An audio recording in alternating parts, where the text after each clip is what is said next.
Hey guys, welcome back to the channel. Tommy with Elevation Every Weekend here. In today's video, we're going to do a long-term review of my 2021 Salsa Beargrease.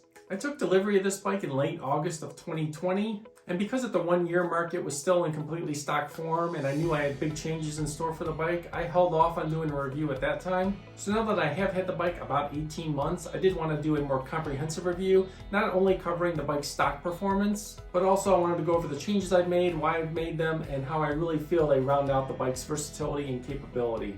And I really do feel like the bike in stock form is one of, if not the best fat bike on the market, but also I believe the changes I've made really have enhanced it and really taken it to the next level. So just to get started, I did want to kind of do a higher level overview of the stock specs of the bike. And if you did want to dive deep into the stock specs, definitely check out my first look and my first ride videos, as I really touched on how the bike came from the factory in those two videos. And of course, they're linked down below. But just to touch on it, it is a fully carbon frame and fork bike.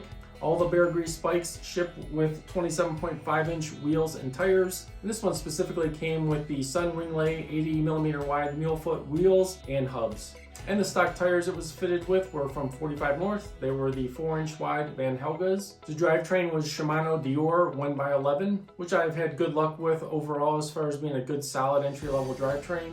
The brakes were the Tektro hydraulic with 160mm rotors front and rear and were very good. And some of the features of the frame that really drew me to it were the threaded bottom bracket and the abundance of mounting points all over the frame and the fork. So now moving into some of the elements of the performance in stock form, if I had to choose just one wheel size to run on a fat bike, it would be 2075. And the reason for that is it gives the most overall flexibility in my opinion. In faster groomed snow conditions, or certainly in summer riding conditions, you could run a smaller 4-inch wide tire and get really lively, fast performance out of that wheel set. But if you did want more tire volume and we're going to be running much more backcountry type snow conditions, you could fit a 4.5-inch tire to it and really get a good amount of tire volume, and it would be a great all-around performing wheel size. In bone stock form, I've used the bike in a range of riding conditions, from summer gravel grinding and light single track trail use, to some actual backcountry big Rocky Mountain snow riding. It's performed well in all conditions I've put it in. Even though Salsa kind of targets it as a groomed racing bike, and it certainly can do that, it can be made a very fast, fun racing bike. They actually have packed in much more capability than just that. There are a number of other high quality carbon frame fat bikes on the market, which also excel at being very lightweight and high performance for that type of riding. But I do find most of those bikes do lack the number of mounts and the versatility that the Beargrease has. And despite its lightweight and high performance frame, I also feel it's an extremely durable and tough frame, which gives me a huge amount of confidence to use it as a bike packing or adventure type bike.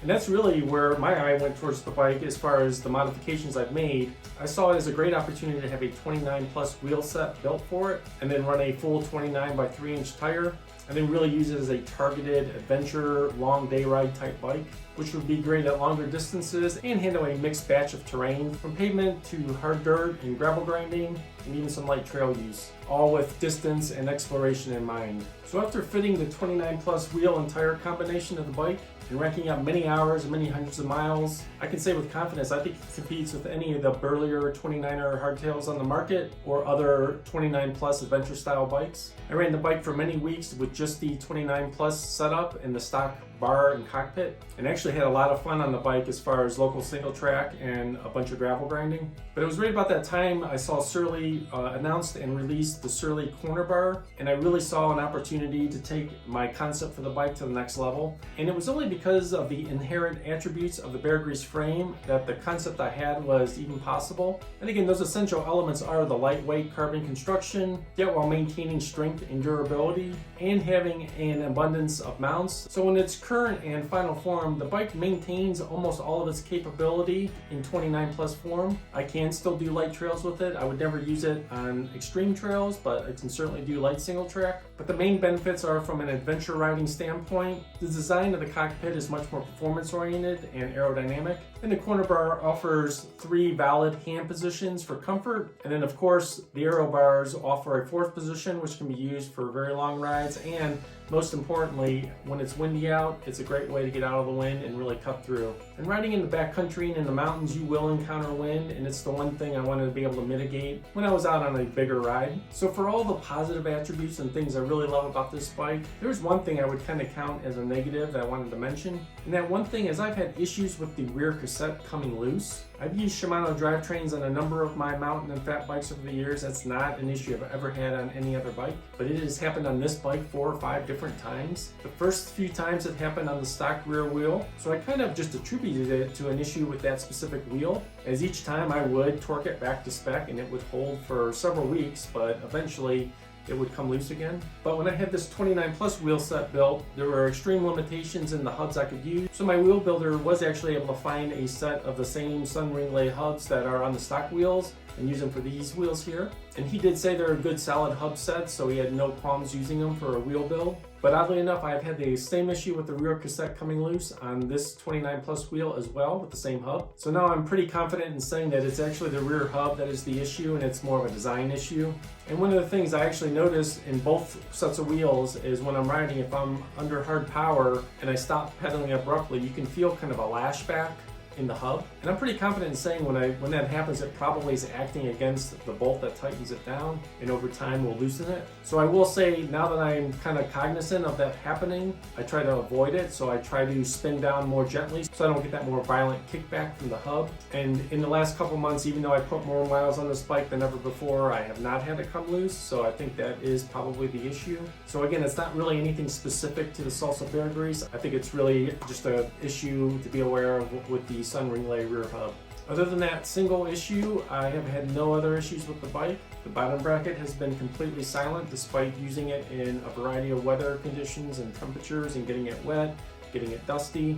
Even though I have said that the bike is more or less in its final form, there are a couple potential upgrades I might make to it in the future. So as I mentioned, when I did have this 29 plus wheel set built, the supply chain stuff was kind of in full swing, and these 29 by 3 inch Maxxis Minions were the only brand new tires I could find. I have had experience with Minions in the past. I have them on my full suspension bike, and I also ran them on my more aggressive hardtail. And from a more aggressive single track trail scenario, they're actually great tires. I'm a big fan of them for their durability and traction. They really weren't the tires I wanted for this build just because they're probably the most aggressive and heaviest 29 plus tires on the market. And they're also not very fast rolling. So down the road, I might try to find something else that's a little lighter, that rolls faster, which might be a little more efficient for the bike. But on the plus side, they are extremely durable. And if I do encounter any more technical or gnarly terrain than expected, they can definitely handle it. These tires are probably the best high-speed cornering tires I've ever ridden on any bike. And the only other upgrade I may make, which is kind of in conjunction with the tire change, would be a larger front chainring. I can go up one more size on the front chainring, and I've always been able to spin this bike out fairly easily, and even more so now in this configuration. So going up one size just to get a little more top-end speed out of it might be something I do. However, for adventure riding, it really is okay as is, and once I add some more gear to it and weight the bike down some more, it would definitely offset the need for more gear up front.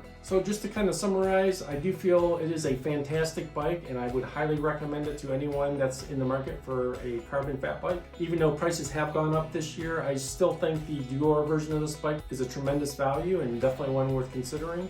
Subjectively, I think the frame looks fantastic, and I love their color schemes and their paint schemes that they're using on the Beargrease bikes these days. Objectively, I think the quality of the frame is outstanding. Again, relatively lightweight while still being super durable and super responsive and stiff. And the balance between performance and versatility this bike has is just outstanding, I think. In stock form as a fat bike, it's fantastic, but I actually like the bike even more in its current form, is running it as a 29 plus with some other changes to it to really use it as an adventure rig, and I think it'll stay the way it is for the foreseeable future. So hopefully as 2022 progresses and I get my TACOMA fitted back up with the rooftop tent and my other camping gear, I'm gonna try to get out to some cool places and take the bike with me, and once I get the TACOMA set and parked, this is what I'm going to be out there adventuring and exploring on.